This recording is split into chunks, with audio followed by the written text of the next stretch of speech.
Bangsa Indonesia sejak dulu dikenal sebagai negara yang kaya akan sumber daya alam. Saking kayanya, negeri kita tercinta ini sering menjadi incaran bangsa-bangsa lain. Sumber daya alam yang dimiliki Indonesia antara lain minyak bumi dan gas, hingga berbagai macam logam mahal seperti emas, perak, tembaga, nikel, timah, juga batu bara. Saat Jepang menginvasi Indonesia, negara kita ini masih menjadi negara di bawah penjajahan Belanda. Singkat cerita, pada tahun 1940 saat Perang Dunia Kedua berkecamuk, Belanda sedang diduduki Nazi dari Jerman. Kita semua tahu kan, pemerintahan kolonial Hindia Belanda menguasai seluruh kekayaan alam yang dimiliki Indonesia pada saat itu. Jepang juga menjadi tujuan ekspor komoditas Hindia Belanda. Inilah yang menjadi pemicu sejarah Jepang masuk ke Indonesia. Kala itu, Jepang khawatir tidak bisa memenuhi kebutuhan bahan bakar untuk perang dan industrinya. Sementara itu, di tahun yang sama, Jepang juga mulai merencanakan penaklukan Asia Tenggara dalam rangka ekspansi sumber daya alam Indonesia, khususnya untuk memenuhi ketersediaan bahan bakar, kebutuhan perang, dan industri. Indonesia juga menjadi salah satu tujuan ekspansi Jepang untuk pemenuhan SDA. Pada tanggal 11 Januari 1942, tentara Jepang dan angkatan lautnya yang kurang lebih berjumlah 20.000 orang mendarat di pantai timur wilayah Tarakan, Kalimantan Timur. Begitu tiba di Tarakan, tentara Jepang disambut oleh tentara Belanda yang sudah menduduki wilayah itu. Belanda yang tidak terima tentu menyerang tentara Jepang, sehingga terjadilah tempuran.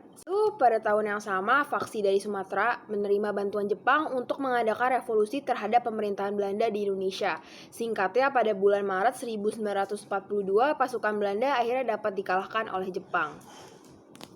Lalu ada dampak positif dan negatif dari keberadaan Jepang di Indonesia. Lalu yang pertama adalah positifnya. Positifnya adalah Jepang mendukung gerakan anti Belanda yang membakar semangat nasionalisme bangsa Indonesia.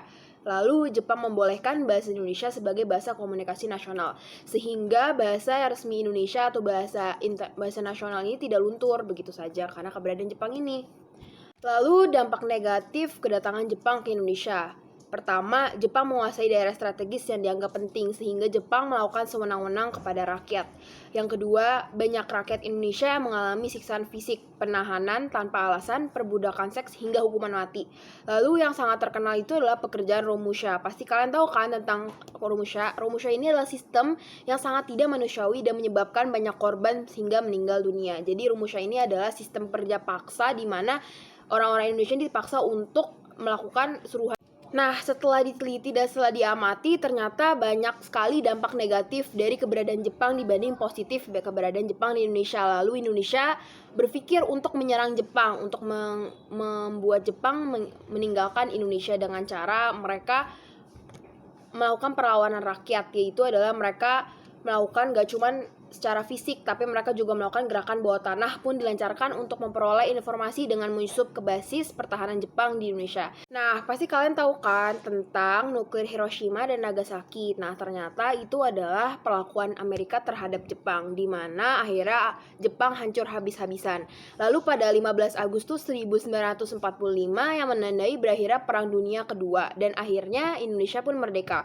Karena di situ juga negara-negara di Asia Timur, termasuk Indonesia, mereka berpengaruh untuk melakukan gerakan kemerdekaan untuk negaranya masing-masing. Jadi ada beberapa aspek keberadaan Jepang. Yang pertama adalah aspek sosial, lalu aspek budaya, aspek pendidikan, lalu aspek ekonomi, dan juga aspek politik dan militer.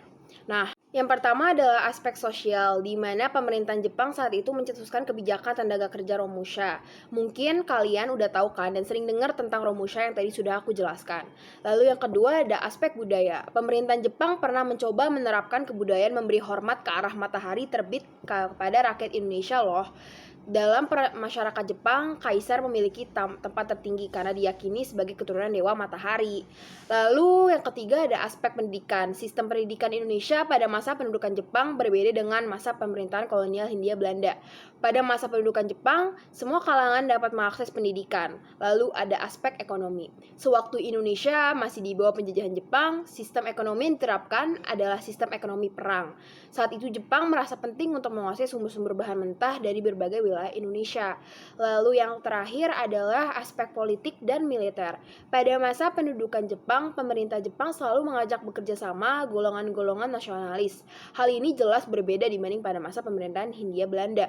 Saat itu, golongan nasionalis selalu dicurigai. Golongan nasionalis mau bekerja sama dengan pemerintah Jepang karena Jepang banyak membebaskan pemimpin nasional Indonesia seperti Soekarno, Hatta, dan juga Syahrir.